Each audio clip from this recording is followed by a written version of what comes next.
Bonjour Tristan, Bonjour Hélène. bienvenue sur notre chaîne YouTube Supraconscient. Est-ce que vous pouvez vous présenter? Oui, donc je m'appelle Tristan Nodot, je suis magnétiseur. J'exerce dans le 14e arrondissement à Paris. Voilà, depuis à peu près un peu plus de 10 ans. À l'âge de 33 ans, votre don de magnétisme s'est véritablement révélé à vous. Ouais. Comment ça s'est passé? Alors à l'époque, je travaillais dans une petite entreprise. J'étais co-gérant, j'avais l'activité d'un petit chef d'entreprise, donc très tôt le matin, très tard le soir. Je rentrais rarement à la maison pour 20 heures. Donc j'appelais ma fille, comme pratiquement tous les soirs, pour lui souhaiter une bonne nuit. Et puis, je l'ai trouvé en larmes. Enfin, je l'ai entendu en larmes, donc je lui ai demandé ce qui se passait. Euh, et elle m'a dit, c'est Gribouille. Voilà, donc Gribouille, c'est le chat. Hein, c'est le chat qu'on avait, qui était malade depuis un petit bout de temps. Et je me souviendrai toujours de cette expression de ma fille qui m'a dit, on va le faire mourir demain. Voilà. Rationnellement, je peux pas expliquer ce qui s'est passé. Je lui dis, écoute, je dis, t'inquiète pas, ça va aller. Donc je suis arrivé à 22 heures à la clinique vétérinaire, j'ai sonné, on m'a ouvert, un interne super sympa, je lui ai juste dit la vérité, que je venais dire au revoir au chat avec qui j'ai passé quelques temps de ma vie. Donc il m'a amené le chat, il était en train de baver, il était bon, presque inanimé. Il m'a laissé tout seul avec lui dans une salle de sculptation. Et je l'ai caressé, je lui ai parlé. Et là, j'ai commencé à sentir plein de sensations étranges, beaucoup de pression dans les mains, des grandes bouffées de chaleur, voilà, sans identifier ce qui se passait. Euh, voilà, ça a duré à peu près une demi-heure. Euh, L'interne est venu chercher donc le chat pour le remettre dans, vous savez, les cages en fer, c'est là où on met les animaux. Hein. Et le chat déjà était un petit peu plus revigoré et le lendemain il est sorti. Voilà, il allait bien. C'est là où véritablement le don, je pouvais plus dire ça n'existe pas. Voilà, c'est là. Après, j'y vais ou j'y vais pas. Après, c'est le reste de la vie. Et d'après vous, pourquoi c'était à cet instant-là de votre vie que Ah, vous avez ressenti ce que vous avez ressenti? on peut pas s'empêcher de parler, de ce passage de mort et de résurrection. Hein. 33 ans, c'est aussi un âge où l'enfance est passée, l'adolescence est passée, la première partie de la vie est passée. On a acquis un peu d'expérience.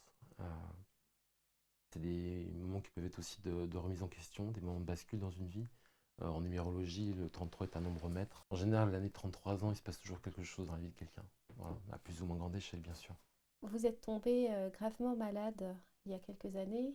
Oh, Vous- c'était avant mes 33 ans. Avant vos Ouais, 33 ans, ouais. vous étiez paraplégique Oui, j'avais et une paralysie. En fait, j'avais contracté deux grosses hernies cervicales qui m'ont écrasé les moelle épinière. Donc, j'étais paralysé, enfin partiellement paralysé, mais dans un pourcentage quand même assez fort. Des bras, des jambes, du tronc, perte complète de sensibilité. Je marchais ouais, presque comme un tétraplégique. Ouais, ouais. J'étais voir un médecin. D'abord au bout de ouais, 6-7 mois qui m'a donné un traitement pour la circulation sanguine, qui évidemment n'a rien donné. N'a rien donné. C'est là où il m'a mis dans les mains de sa collègue rhumatologue qui m'a fait tout de suite passer une radio et le soir même j'étais à la Salpêtrière. Ça a été on va dire un long chemin de rééducation personnelle qui finalement était assez rapide parce que quand je posais la question au chirurgien en lui demandant si j'allais remarcher normalement un jour, Euh, là, moi, l'épinière, on ne connaît pas trop. Hein. On sait qu'il y a plein d'informations qui y passent, mais concrètement. Mais un jour qui a été très important. Je me souviens, j'étais en mode chez moi avec ma fille qui apprenait à faire du vélo. Et elle a commencé à pédaler. Elle a commencé à pédaler, puis j'ai pas pu la suivre. Voilà, je pouvais pas. Je pouvais pas. Je sais pas ce qui s'est passé ce jour-là, mais ça a été une décision intérieure. Ça a été un non. Un non. Je me suis dit non. Je refuse que ce soit irréversible. Voilà. C'est une conviction que j'ai eue voilà, à ce moment-là. Évidemment, depuis tout petit, j'ai eu cette hypersensibilité. Je ressentais plein de choses que j'identifiais pas, que je comprenais pas. Euh, Après, c'est la vie. La vie donne des réponses. Pas toujours en temps, en heure, pas toujours quand on le souhaite, mais elle en donne, elle finit par en donner. Voilà. Vous dites que la vie vous a donné des réponses. Mais quel genre de réponses? Que l'être humain recèle en lui beaucoup de ressources. Beaucoup de ressources, mais ces ressources-là, on va les trouver avec l'expérience, avec la souffrance. La souffrance, si on n'en fait pas un ennemi de cette souffrance, si on apprend à l'accueillir, à pas la juger. En tant que magnétiseur, vous proposez des soins énergétiques. Quel Ouais. type de soins vous offrez? Alors, quel type de soins? Le magnétisme ne se substitue absolument pas à la médecine conventionnelle classique. Hein, ça peut être vraiment un outil euh, d'accompagnement, hein, de complément. J'ai toujours été intéressé par cette recherche de compréhension, voilà, comprendre qu'est-ce qui se passe. Donc quand j'accueille quelqu'un, que ce soit pour voilà, des problèmes de peau ou euh, des problématiques qui se répètent, voilà, où la personne se dit, est amenée à se dire, tiens, il y a peut-être quelque chose à comprendre, ou alors que la médecine classique n'a plus de réponse, et la douleur continue à être là, voilà. Donc les gens cherchent autre chose, essayent.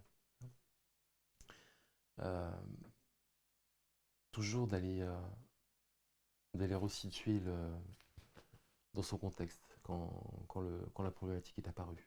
Voilà, donc c'est une investigation parce que la personne s'en souvient pas forcément, d'accord.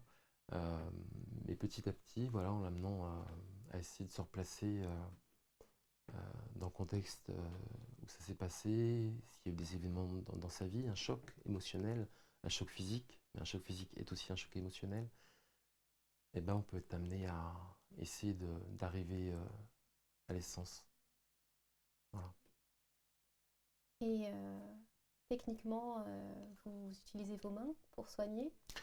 Oui, j'utilise mes mains, j'utilise beaucoup la prière. Alors pour parler d'un point de vue purement rationnel, même s'il y a il y a plein d'ouvrages qui existent sur le magnétisme, sur l'ouverture de conscience, sur voilà, même des chercheurs en neurobiologie, hein, qui comprennent de plus en plus l'influence de la pensée sur le corps, hein, qui valident de sciences scientifiques l'influence de la pensée sur le corps. Le magnétiseur est quelqu'un qui a voilà, une hypersensibilité. Donc, un être humain n'est pas simplement un morceau de chair.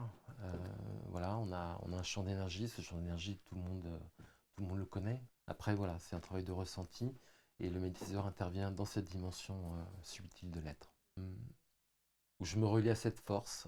Alors, cette force, qu'est-ce que c'est cette force? Il y en a qui appellent Dieu, il y en a qui l'appellent la force, comme dans Star Wars, la source, l'énergie. Le Coran lui donne 99 noms. Euh, voilà, à cette dimension qui nous dépasse, mais qui est à la fois, quand on rentre sur ce chemin d'ouverture de conscience de soi, qui devient quelque chose de palpable, de très concret. Est-ce qu'il existe un risque d'attraper des énergies d'autrui quand vous faites un soin et comment vous faites pour vous protéger? Euh, Quand on fait un soin, oui, mais même quand on parle à quelqu'un, quand vous pouvez parler à quelqu'un, vous pouvez vous sentir mal après. Vous appelez un ami vous appelle, il vous raconte ses malheurs. Bah après, si vous observez bien, vous allez vous sentir peut-être fatigué, pas bien, peut-être mal au ventre, prostré, euh, voilà, différents symptômes qui expriment cet échange d'énergie qu'il y a eu. Voilà, hein, c'est concret là, ce qui se passe. Hein. Pour vous relier à un plan de conscience supérieur, cette force dont vous parlez, vous y accédez notamment par la prière? Oui, oui. Ah, vous voulez des recettes? Alors, bah, une prière très très simple qui n'a pas spécialement de connotation religieuse. Euh, donc je commence déjà par simplement faire respirer la personne pour bah, se couper des projections de demain, de ce qui s'est passé hier, de ce qui s'est passé peut-être le matin dans sa journée. Quand on a un choc, quand on a une tension, une contrariété, on ne s'en rend pas compte parce qu'on s'est tellement coupé de notre corps. On est dans une société, on dit mental, très mental, très mental. Ah oui, les gens sont coupés de leur corps. Mais qu'est-ce que ça veut dire? Ça veut dire qu'on est coupé de son ressenti. Évidemment, on ressent un malaise, mais on ne sait pas trop pourquoi. Euh, alors qu'il suffit juste d'observer que, bah oui, quand on a une contrariété, il y a quelque chose qui se passe. Voilà. À l'intérieur du corps, ça se rétracte, ça se resserre. On est noué, on a le cœur qui serre, on a mal au ventre, on gonfle même des fois. Voilà. Euh, Parce qu'en fait, l'oxygène est bloqué, ça ne circule plus. Voilà. Donc la respiration va justement aider à amener un nouvel air pour sentir que petit à petit, bah, le rythme cardiaque va ralentir. Voilà, qu'on va arriver à un certain calme. Voilà, une certaine sérénité. Et là, je demande simplement à la personne, intérieurement, euh, de dire simplement, je me relie à la dimension la plus sacrée et la plus libre de mon être. Et il y a quelque chose qui se passe. Alors évidemment, tout le monde n'a pas le même ressenti. Après, le ressenti, ça peut aussi augmenter au fur et à mesure des séances. Derrière le mot divin, de force, dont vous parlez, il y a l'idée de conscience. Est-ce qu'il y a aussi l'idée d'un être? D'un être, voilà, d'un être. Il y a 2 semaines, alors évidemment, le contact est différent avec chacun et chacune que je reçois. Vous savez, quand on dit l'esprit doit être aligné avec le corps, hein, quand tout va bien, c'est que l'esprit est aligné avec le corps. Effectivement, je peux pas dire que euh, je reviens à cette densité subtile, voilà, de l'être humain, où je sens des décalages, voilà, entre cette dimension physique et cette dimension subtile. Je me souviendrai, enfin, il y a beaucoup de séances qui me reviennent de temps en temps, moments qui se sont passés où, à un moment donné, je me suis même observé en train de, en train de faire des gestes et en train de me demander, je dis, mais qu'est-ce que tu es en train de faire? Ça m'était venu spontanément, comme l'idée d'aller voir ce chat m'était venu spontanément. Voilà. Et puis, peut-être après peut-être quelques semaines ou quelques mois plus tard, je voyais un reportage sur certaines tribus de guérisseurs en Amazonie qui faisaient le même genre de gestes. J'ai jamais vu ce reportage, donc ouais, il y a différents niveaux de conscience aussi, ouais, différents plans, différents niveaux d'information. Donc oui, je pense qu'il y a une conscience universelle, une source qui n'est pas un être, qui peut avoir différentes formes. Et il y a des gens qui veulent plus entendre parler de Dieu, en tout cas de Dieu, voilà, comme on l'appelle. Alors voilà, j'essaie de les amener à comprendre ce que moi j'ai compris. Voilà, que Dieu, voilà, encore une fois, qu'on appelle l'énergie, qu'on appelle cette force vitale, le ki, les chinois, etc. Tout ça pour moi c'est la même chose. C'est la même chose. Et c'est véritablement une dimension euh, de nous-mêmes aussi. Voilà, c'est l'infiniment grand et l'infiniment petit. Voilà. L'imposition des mains pour soulager la douleur, guérir un malade, Ouais. semble avoir été l'une des premières techniques thérapeutiques employées par l'homme. Mhm. La première allusion à cette méthode remonte en Haute-Égypte il y a 3500 ans. Un papyrus avait été retrouvé où il était écrit Pose ta main sur la douleur et dis très fort que la douleur s'en aille. Est-ce que, selon vous, prononcer ce genre de phrase peut suffire à guérir? Euh, oui et non. Et non. Encore une fois, ça dépend de. C'est une rencontre. Voilà, une rencontre avec l'autre avec ses croyances, avec ses limitations, avec ce qu'il est prêt à entendre, ce qu'il n'est pas prêt à entendre. Ça va peut-être paraître bête, mais faire grandir cette dimension d'amour en soi. Voilà, l'amour, mais pas l'amour émotionnel, euh, pas la pulsion. L'amour avec un grand A, ça veut dire déjà accueillir l'autre complètement dans sa différence, dans ce qu'il est, ne pas le juger. Euh, c'est une interaction qui se passe avec la personne que je reçois. Voilà, un échange, un échange. Euh, Après, oui, quand je passe, quand je commence le soin sur le corps, je vais sentir différentes zones de blocage, euh, sentir que l'énergie circule mal ou qu'il y a une densité trop importante. Voilà, notamment par exemple des gens qui viennent me voir aussi pour des migraines à répétition. Euh, Même si, bah oui, un cachet d'aspirine c'est bon aussi, hein, bien sûr. Bien sûr, mais à partir du moment où ça se répète, où ça s'installe et que bah, les médicaments qu'on a peut-être l'habitude d'utiliser n'officient plus, les gens vont être peut-être amenés à chercher à se soulager, et c'est bien normal. Voilà. Quand je mets ma main, par exemple, autour de la tête de la personne, mais oui, c'est un casque, c'est vraiment un casque. Voilà, c'est là, c'est là, et c'est pour moi, c'est quelque chose de bien réel dans le ressenti. Dans le ressenti. Et même la personne est amenée à prendre conscience de ah bah oui, tiens, j'ai senti parce que c'est là. Voilà. Grâce à des techniques d'expansion de conscience et grâce à votre ressenti, Oui. vous permettez aux gens d'aller voir ce qui s'est passé dans leur vie antérieure. Mm. Est-ce que vous avez un exemple de régression qui aurait permis à votre patient de se guérir d'un mal? Alors paradoxalement, paradoxalement, oui, j'ai des exemples où il y a vraiment un lien de cause à effet. Maintenant, j'ai aussi beaucoup d'expérience de ce qu'on appelle ces états de conscience modifiés, que sont les expansions de conscience, euh, où la personne allait vivre quelque chose qui n'avait pas forcément rapport avec la problématique pour laquelle elle venait. Euh, Maintenant, comme je le rappelle, l'expansion de conscience n'est pas une finalité. Les vies antérieures ne sont pas une finalité. Euh, je sais bon, voilà, il y a de plus en plus de gens qui pratiquent, enfin depuis longtemps, hein, les régressions. Le but, c'est pas d'aller nourrir, entre guillemets, l'ego, de savoir si on a été ceci ou si on a été cela. C'est d'essayer de sentir ce qui se passe. Parce que les gens sortent du ressenti, on va dire, habituel de leur corps. Ils sont là, ils sont tout à fait conscients. Euh, mais alors encore une fois, tout le monde n'y arrive pas. Moi, si vous saviez le nombre de séances qu'il m'a fallu pour, pour arriver à ressentir quelque chose, enfin, en tout cas, d'avoir des images ou des sensations autres que celles évidemment que j'avais depuis longtemps.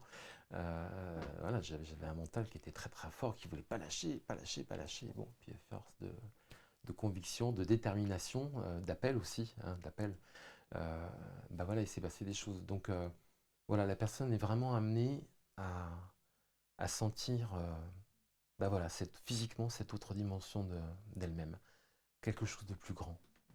Voilà, c'est la première chose que j'essaie de leur faire observer, observer c'est comment vous ressentez votre corps. Voilà. Je suis pas là pour suggérer, voilà, parce que j'entends des fois, ça me dérange un petit peu, des personnes que je reçois, qui sont revenues et qui ont déjà fait une expérience de régression avec d'autres personnes, et qui disent, on m'a dit que j'ai été ci ou j'ai été ça. Euh, Moi, c'est les gens, c'est les personnes eux-mêmes qui vont chercher voilà, les informations. Voilà, moi, je suis que le pilote. Voilà, je fais monter, j'accompagne et je ramène. Voilà, la personne vit après ce qu'elle a à vivre. Voilà. Parmi les vies antérieures que vous avez explorées, vos propres vies antérieures, Ouais. il y en a une qui vous a beaucoup plu. Vous étiez une jeune femme jugée simplette par Mm. la population environnante et vous étiez dans un état de béatitude permanent. Est-ce que vous pensez que c'est parce qu'aujourd'hui on mentalise beaucoup et qu'on est moins dans le ressenti qu'on est plus amené à souffrir? Alors, qu'est-ce que c'est mentaliser? Qu'est-ce que c'est que penser? Hein? Qu'est-ce que c'est que penser? Encore une fois, par quoi, par quoi sont inspirées nos pensées? Voilà. Je pense que c'est vraiment le cœur le cœur du débat. Si si vous passez votre temps à nourrir des pensées négatives, des pensées de jugement, des pensées de comparaison déjà vis-à-vis de vous-même, ce n'est pas sans conséquence. J'ai observé aussi que, et ça c'est un exercice que je fais faire aussi en séance, euh, de faire entrer justement la personne dans la conscientisation de cette pensée, justement de faire vivre en conscience l'impact physique que cette pensée a sur le corps. Donc encore une fois, je fais respirer la personne, Et puis je lui demande, juste une fois, intérieurement, de prononcer cette parole en elle. C'est incroyable ce qui se passe. C'est incroyable. Parce que alors moi je le vois évidemment, je vois la personne des fois grimacer, mais je lui demande d'exprimer ce qu'elle ressent. Voilà, j'ai mal au cœur. Elle sent physiquement qu'il se passe quelque chose. Voilà, et je lui dis, vous voyez, une seule pensée a généré ça. Et là, vous l'observez. Regardez le nombre de fois dans votre vie où vous avez nourri ce type de pensée, où votre corps a reçu l'impact et la vibration de cette pensée. Et j'ai remarqué aussi qu'il n'y a aucune différence entre soi et l'autre. Voilà, parce que je lui fais faire cet exercice avec une pensée qu'elle a vis-à-vis d'elle-même, mais je lui fais faire aussi cet exercice avec une pensée vis-à-vis d'autrui. Voilà. Le corps ne fait pas la différence, il reçoit juste l'information, la vibration. Ombre ou lumière. Pensez-vous qu'on puisse intentionnellement et consciemment changer ses pensées? Se créer des pensées positives, par exemple. Euh, on peut décider en tout cas. On peut décider parce que c'est d'abord une. Le bien-être, c'est d'abord une décision. Voilà. Euh, Après, il y a un proverbe que j'adore, que je sors souvent en séance, et qui est pour moi vraiment riche d'enseignements, c'est méfie-toi de tes paroles, car elles deviendront tes pensées. Méfie-toi de tes pensées, car elles deviendront tes actes. Et méfie-toi de tes actes, car elles deviendront ta destinée. Quel type de pensée vous nourrissez dans votre vie? Quel type de pensée? Beaucoup de personnes cherchent à s'auto-guérir et à développer leur don de magnétisme. Ouais. Est-ce que vous auriez des conseils, même si vous n'êtes pas très adepte des recettes? Non, je suis pas adepte, vous l'avez remarqué. Euh, des conseils. Ne pas se juger, ne pas se juger. Vraiment, vraiment, j'insiste sur cette notion. Euh, on se compare, les gens se jugent, les gens se culpabilisent parce que peut-être qu'ils ont entendu leur père leur dire non, faut pas faire ci, non, faut pas être comme ça, ou faut être comme ça. Euh, on se crée des images, on se crée des croyances. Euh, et finalement, quand on échange, quand on parle, on se rend compte de ce que la personne nourrit vis-à-vis d'elle-même, de tous ces jugements qu'elle a vis-à-vis d'elle-même. Et encore une fois, qui ne sont pas sans conséquences. Donc, de la bienveillance. De la bienveillance. Quoi qu'il arrive, de la bienveillance par rapport à soi. Est-ce qu'il y a des exercices techniques qui peuvent nous Ah, aider? encore, hein, vous insistez, hein. Oui. Des exercices techniques. Non, passer du temps, et c'est peut-être, c'est pas là, voilà, c'est pas pour rien que de plus en plus de gens se mettent à la méditation, de plus en plus de gens reviennent vers la prière, parce qu'ils ont compris que dans notre culture, il y a aussi des bonnes choses. Il y a aussi des bonnes choses. Hein. D'ailleurs, pour moi, les véritables hommes de foi ne font pas la différence entre la méditation et la prière. La méditation est une prière, la prière est une méditation. C'est un temps qu'on s'accorde avec soi, mais qui est soi? Voilà. À partir du moment où on comprend que le soi, c'est peut-être un peu plus que ce corps. Euh, voilà, simplement se donner de l'attention. Ça s'appelle de l'amour, hein, de l'attention. Voilà. Et d'observer ce qui se passe, apprendre à se connaître, apprendre à se ressentir. Et en apprenant à se ressentir et justement en faisant ce travail d'observer nos émotions, d'accueillir nos émotions, euh, plus on va rentrer dans cette découverte de soi, plus on va... Et ça va se faire naturellement. On va faire la différence entre ce qui nous appartient et voilà, ce dont je parlais tout à l'heure, les émotions des autres qui nous impactent, qu'on ressent. Vous pouvez changer, changer d'humeur simplement en croisant quelqu'un, sans le connaître. Après, voilà, on n'apprend pas à faire du vélo en 3 jours, un arbre ne pousse pas en un mois. Ça se travaille, ça se travaille. Donc il faut y aller doucement au départ. Voilà, même si c'est que 3 minutes. 3 minutes, vous passez 3 minutes dans ce temps. Voilà, puis peut-être que le jour d'après, vous aurez envie de faire 5. Puis après 10. Puis peut-être que vous accordez un petit peu plus de temps dans cette prière, dans cette méditation avec vous. qui vous fera forcément descendre la pression, voilà, avec cette respiration aussi, euh, et qui commencera concrètement à apaiser quelque chose en vous et dans votre vie, dans vos rapports avec les autres. Est-ce qu'il y a une expérience mémorable, Oh, meilleure qu'une autre en tant que j'en ai, magnétiseur auprès? j'en ai plein, j'en ai plein, ouais, j'en ai tellement, tellement. Vous voulez nous les partager? Ah non, là, ce sera le sujet pour une autre interview, peut-être, ou peut-être un livre, mais rien que la grâce que j'ai tous les jours, voilà, d'accueillir des gens, euh, d'apaiser mon prochain, de vivre ce moment de partage, ce moment de confidence, sur ce que les gens ont du mal à confier parce qu'ils pensent qu'ils vont être jugés ou ils vont penser qu'ils sont pas normaux. Ça n'existe pas, ce mot, pas normal. On est dans un monde normé. Justement, il y a de plus en plus de gens qui se disent bah, non, ces normes ne me conviennent pas. Même s'il y en a pour régir une bonne entente entre les êtres humains. Il faut des normes, mais il n'y a pas un modèle d'être humain, il y a pas un modèle d'être. Il y a simplement une différence qu'on est prêt ou pas à accueillir, vis-à-vis de soi ou vis-à-vis de l'autre. Et enfin, Hmm. qu'est-ce qui vous rend le plus heureux dans votre vie? Ah bah je vous l'ai dit, ce que je fais tous les jours, voilà la grâce que j'ai de recevoir, et ma fille.